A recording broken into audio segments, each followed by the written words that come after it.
What if a hero's greatest virtue is actually their most dangerous weapon? Today, we aren't just drawing, we're dismantling the world of Outcasts. I'm stripping away their noble masks to reveal the jagged flaws hidden beneath, proving that the distance between a savior and a monster is much shorter than you think. But before we get into it, let's do our quick hey what you drawing part of the video. The art you're watching me draw in the background is actually artwork for my webcomic Outcasts. If you haven't read my webcomic yet, Outcasts follows the stories of the Meyer children. 4 kids who have been hiding for years, all because their magical powers and their beloved ruler, Queen Vanessa, seems to want to erase magic and all who possess it.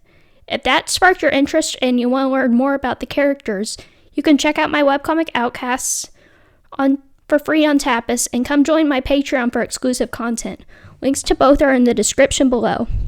And with that out of the way, let's see what happens when heroes let their flaws get the best of them. First up, we have Josh, the oldest child of the Myers family. Josh has been through, well, a lot. A personal tragedy left him and his younger siblings orphaned when he was just 17. So, not only is he having to take on a parental role much sooner than he ever expected, he's having to give up his personal life just to raise his siblings, and he's quietly grieving and has a strong resentment towards Queen Vanessa. And I personally think that this could be the start of his potential villain arc.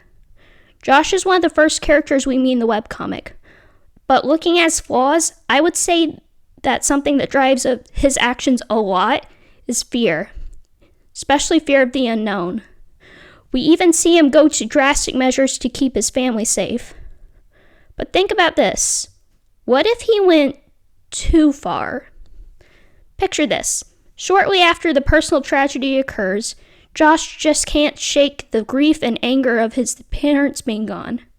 So, in a final attempt to ease the pain, he uses his magic to erase his siblings' memories of the incident. But, unfortunately, the spell backfires. Instead of just erasing the traumatic memories, Josh has erased all the memories his siblings have of their parents, both the good and the bad. Horrified by what he's done, he abandons his brothers and sister out of shame and runs away. Drowning in resentment and grief, he blames all his misfortunes on the queen and her royal guard, and decides the only way to fix everything is to usurp her and take back the throne himself. Designing Josh's villain outfit was a lot of fun. I got to play around with the color scheme and invert a lot of his original color palette. Since Josh has fire elemental abilities and I usually draw him in a light blue dress shirt and jeans, I lean more towards shades of red, brown, black, and gold. Something in my mind just screams to give him a trench coat to fit that villainous vibe. Probably because I've been watching too much Has Been Hotel, but who knows. So I paired that with a long sleeve gray shirt, a dark red vest, blue-gray pants, and brown dress shoes. I even gave him bandages on his hands as well as the fire spell circle on his shoulder pads and coat. You'll see this in the final render, because I forgot to record that part. Sorry. So, with Josh done, let's move on to the main protagonist of the webcomic, Grace. Now, Grace's design was a little harder to figure out, mainly with the colors.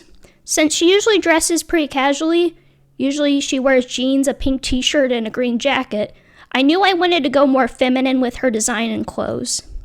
Since I was also inverting her personality, I also wanted to darken her color palette just a little bit.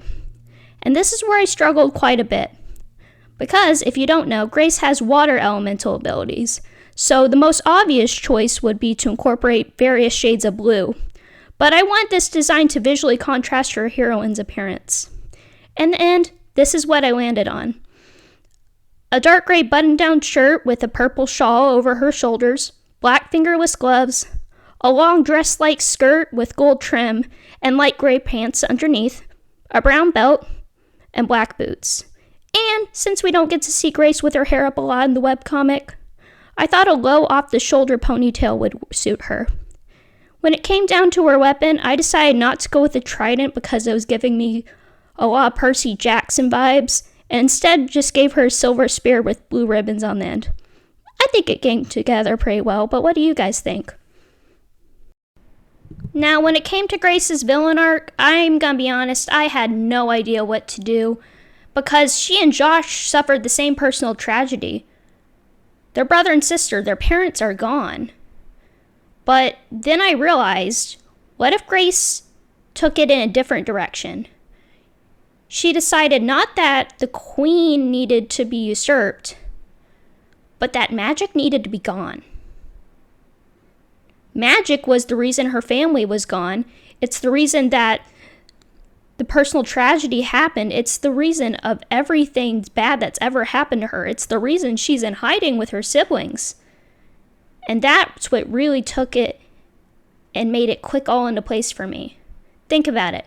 After the personal tragedy, Grace falls into grief. Yes, she's about 11 years old when this happens.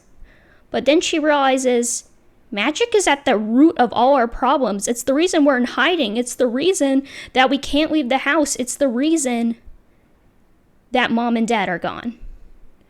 And so, with little hesitation, she goes to the queen's castle and turns herself in. But instead of a prisoner, she becomes the queen's apprentice. She becomes her right-hand woman. And she decides that magic needs to be vanquished, with the stipulation of her being able to keep her powers. And she becomes the secondary antagonist in the webcomic. And that's a wrap for this video.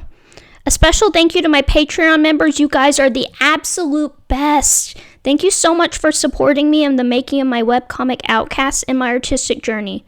Just a reminder, if you want to see more art and videos like this, or you just want to learn more about my webcomic Outcasts, you can check it out on Tapas and come join my Patreon for exclusive content.